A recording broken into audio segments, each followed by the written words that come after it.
Updates at pinakahuling mga usapin sa mundo ng palakasan.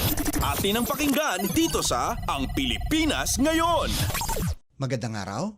Narito na po ang Sports Balita.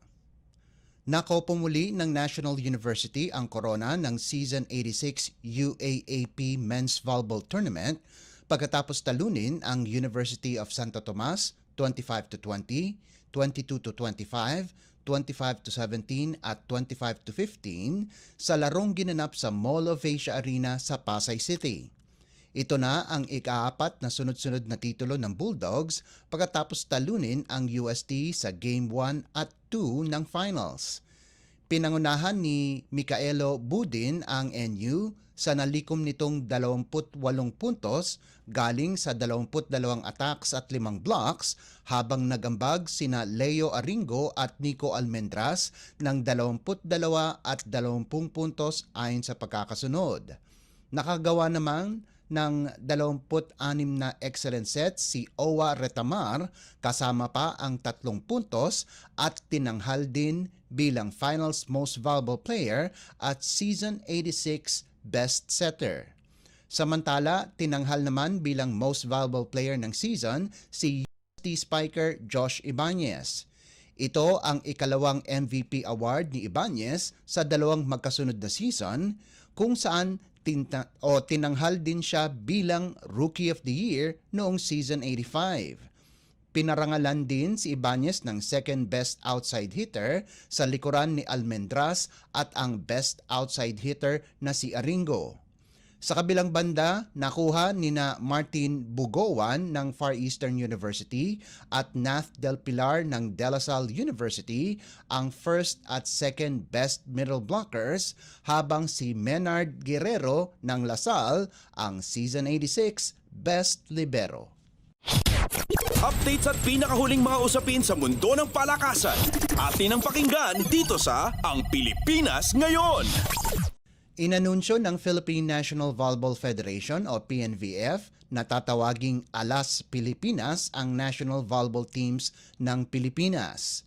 Pangungunahan ng women's team ang mga bigating spikers ng Premier Volleyball League o PVL na sina Ea Laure at Cici Rondina habang si Gio de Guzman naman ang mamando ng koponan bilang setter. Sila ay sasabak sa AVC Challenge Cup for Women na nakatakda sa Mayo 22 hanggang 29 na gaganapin sa Rizal Memorial Coliseum.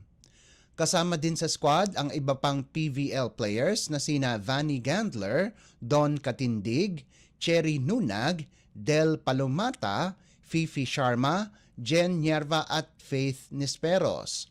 Ang mga UAAP players na sina Angel Canino, Julia Coronel at Best Middle Blocker Thea Gagate ng De La Salle University at si Cassie Dongalio ng University of the East ay kasama din sa roster ng Alas Pilipinas. Umaasa din ang PNVF na pagkatapos ang UAAP Finals ay makakasama din sa national team ang stars ng National University na sina Belia Bilen at Eliza Solomon. Tinanghal na Season 86 Most Valuable Player at First Best Outside Spiker si Belen habang si Solomon ay ginawaran ng Best Opposite Spiker Award. Para naman sa men's roster, ang nagsabi na sila ay maglalaro para sa Alas ay sina Mark Espejo, Brian Bagunas, Josh Ibanez, Menard Guerrero, Vince Patrick Lorenzo, Jade Disquitado, Adrian Villados, Kim Malabunga, John Paul Bugaon, Noel Campton, Nico Almendras, Jao Umandal, Mark Calado, Owa Retamar, Sherwin Umandal, Renzmel Tagibulos, Leo Ordiales, Choi Diao, Joseph Belio, Lloyd Josafat at Louie Ramirez. Updates at pinakahuling mga usapin sa mundo ng palakasan. Atin ang pakinggan dito sa Ang Pilipinas Ngayon. Nakabawi ang San Miguel Beermen laban sa Terra Firma 110-91 para makapasok ng semifinals ng PBA Philippine Cup na ginanap sa Ninoy Aquino Stadium. Nangimbabaw si 7-time most valuable player Junmar Fajardo sa kanyang impresibong double-double performance na may 25 puntos at 22 rebounds.